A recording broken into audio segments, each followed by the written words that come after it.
Welcome back to the Beast Game Podcast. And today we are talking about Fast X, which is the 10th Fast and the Furious movie of the Furious verse or the Fast verse, the Fast Vin Diesel verse at this point.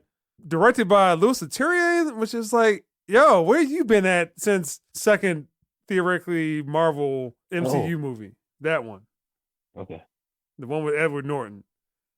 Yeah, he did Now You See Me. Oh, yeah. Clash of the Titans. So you have done something after that. The stars, Vin Diesel. It doesn't really matter who's written this because it doesn't really matter at this point. But it stars Vin Diesel, Michelle Rodriguez, and Jason Momoa. The synopsis is Dom Toretto and his family are targeted by a vengeful drug kingpin. So the movie starts off with the end of Fast 5. With the vault heist, is Jason Momoa is the son of whoever the villain was for that one. As the heist is happening, Jason Momoa gets up, stares at the big blank hole where the vault used to be. It cuts to that bridge chase sequence. Jason Momoa is just one of the miscellaneous cars on the bridge. He gets knocked off into the water. Then it cuts off to Vin Diesel, and he's training his son how to drive. Call back to like whatever the first movie was when he was driving with Brian. Family cookout sequence. Tyrese's character is supposed to lead one of the missions in a couple of days. Charlize Theron's character shows up at Vin Diesel's house. She's all beat up, and I think she drove a DeLorean up there. And she's talking about there's some new bad guy, i.e. Jason Momoa, is out to get him. So let me start off first. This movie is getting a 0 and is utter trash. Next. What the hell was going on with Jason Momoa? And it seemed like apparently there must have been some reshoots for him. Because first, dude's all thorough, and next thing you know, he's all fabulous and glamorous, talking about the curtains, matches, and drapes. I wanted to paint my toenails while bathing in some grapes. Heavens, the Megatroid even. Exit stage left. It's CoverGirl season out this joint, yo. Hey, holla. Like, no, Jason Momoa. I'm done. All right, so we're going to go to the man. I just want to let you know. You're right on the corner block and short like leprechauns. He cross fake thugs in the hopes to drug czars. Like Uber, he's sending the drop-by shooters to wherever you are. He's a trap phenomenon. Buck shotter. Glock popper. And Fast and the Furious is Big Mike Kryptonite. I'm on the opposite end of the spectrum. I've said time and time again, I will stand on this hilltop by my damn self if need be. All the ridiculousness. I'm here for the shitty writing. I'm here for all of it. I'm telling you right now. When I say I left that movie theater like bring on 11, let's knock this shit out with a bang, I was on board. First of all, apparently it's supposed to be 2 more movies. It's supposed to be 2 more movies. Absolutely. No, it's supposed to be one more. One more movie. It's supposed to be 2 more movies. It might be 2 more. Yeah. No, it needs to be one. It needs to be one. I said before, I think Vin Diesel took a page out of Marvel's book, trying to intertwine everything. So to me, not as good. So Barry, don't start tripping when I say this. Mm-hmm. But to me, this is the Infinity War to their end game.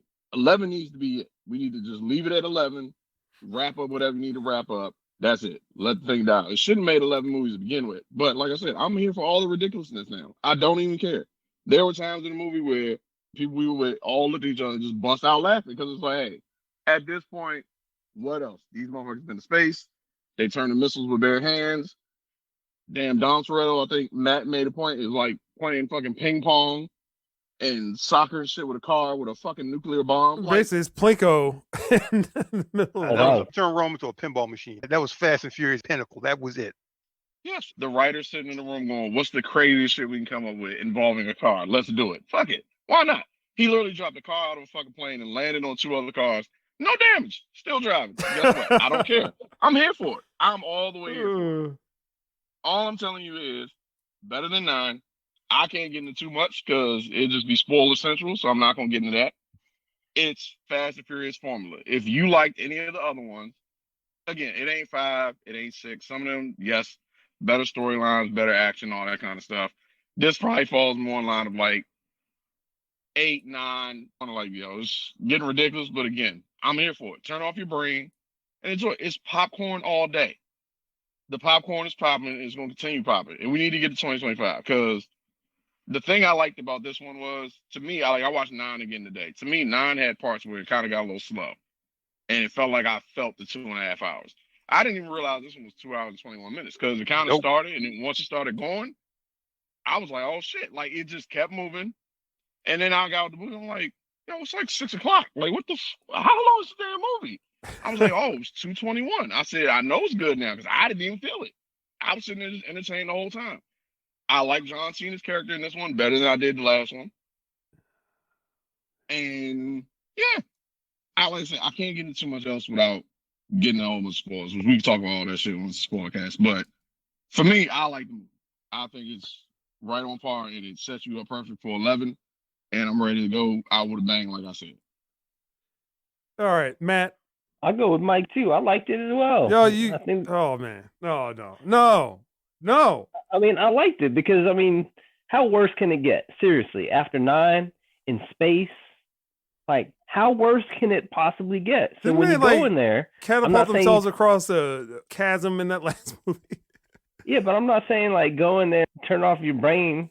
It is what it is. They went ridiculousness, and without going into spoilers, they even made it worse. It doesn't have to make sense. It absolutely doesn't. None. And then even like the physics about it, throw that out the window. Doesn't matter. This is Fast and Furious. This is what they do. You just accept it for what it is and then marvel in its gloriousness. You don't be like, oh, he sucks, blah, blah, blah. No, you just take it for what it is. And then when you do it, you can appreciate it. I mean, how worse could it have gotten than 9? There's no way it could have got worse than 9. So, like, honestly, I thought it was a lot better than 9. I really was. I thought so. Yeah. You just embrace the ridiculousness, and like everyone said, next thing you know, it's like the movie was over. It didn't feel like it was that long. To me, it didn't, because I was engaged in it. Keith. I'll tell you right now, when that man dropped that car into 4th gear to the streets of Rome, jumped over 2 intersections and used a goddamn crane to pinball that goddamn bomb into the ocean, I was like, this is it. This is it. This is what I wanted. I didn't know I needed that. I didn't know I needed it. I'm sitting there watching. I'm having a rough day. I sit down and watch this, and all my cares and troubles just melted away. I'm like, this is the most ridiculous thing in the world, and I love it. It defied all bits of physics. It was just like playing with your old Hot Wheels cars, having that little thing that, and just setting up your own little Hot Wheels adventures. Imagine what the little driver in the car would do in that situation. He would be in that car, shifting them fake-ass gears, slamming the gas pedal. I mean, even at the driving end. Down dams. At the end, when he went to damn hyperspace, I'm for that. I get it. I understand. It was just enough bits of stuff for you to have complete suspension of disbelief. I loved it. And then all the cameo pop-ups, I'm just like, you know what? I'm not surprised. I don't care. And I'm all for it. Good job. And I'm going to tell you right now, I grinned like a goddamn idiot. The end, the big credit scene. I grinned like an idiot. I'm like, thank you. This is what I'm talking about. I knew it was coming. And they talked about family all through the whole goddamn movie. And you know what? At this point, Vin Diesel was just saying family because that's the way he says it, man. That's it. That's family. You can't be against family. And Tyrese Gibson, I'm going to give it to him, man. Tyrese Gibson, he's got fucking acting talent, all right? He's got a shitty manager and a shitty goddamn agent. His comedic timing with Ludacris and some of these things, it works. Whatever he's doing is Roman and to some other stuff, because he was funny. And I embrace the fact that he's probably my favorite character. Roman is, because every time he pops on screen, he's saying something ridiculous, and I love it. You know? This is it. So there you go. Better than Fast 9. Yeah. Better than the last one. Definitely better than Tokyo Drift. Better than the first damn Fast and Furious. So I watched that one again. I was like, ooh, this is kind of 90s thing, but okay. I don't know who decided. I'm assuming it was Justin Lin, but I don't know who else just said we need to embrace the ridiculousness and just go with it. But it was a smart goddamn decision because it's making them billions of dollars. So I'm all for it. Those are my thoughts. Let's just go to scores. So Big Mike, what score would you give Fast and Furious X? On my popcorn scale, I have it at an 8.5 because I'm expecting big shit for. I'm expecting big shit for 11. Like I said, this one was good to me. I don't care what anybody else says. This one is one of the better ones. I was thoroughly entertained, laughed my ass off a couple times. Like Matt Keith hinted at, the cameos, indeed. If you were bowing out, that literally just sealed that you were back in. I don't care what Al Pacino. I'm trying to get out, and these motherfuckers pull me right back in. Damn it. Try to take a break. Turn your brain off, man. Enjoy it. Come along for the ride. It's Mm-mm. fun. Mm-mm. It's amazing. Matt. I give it an 8.5 as well, because guess what? 9, I was like, no. I was like, how worse can this get? And just when I thought I was out, I was in. I think the only regret that I have is that I wish I recorded 10 and the upcoming one at the same time, because I'm ready for the next movie. I seriously am. I'm ready. Cameos were what they were, cameos. And I was like, all right, let's get ready to roll.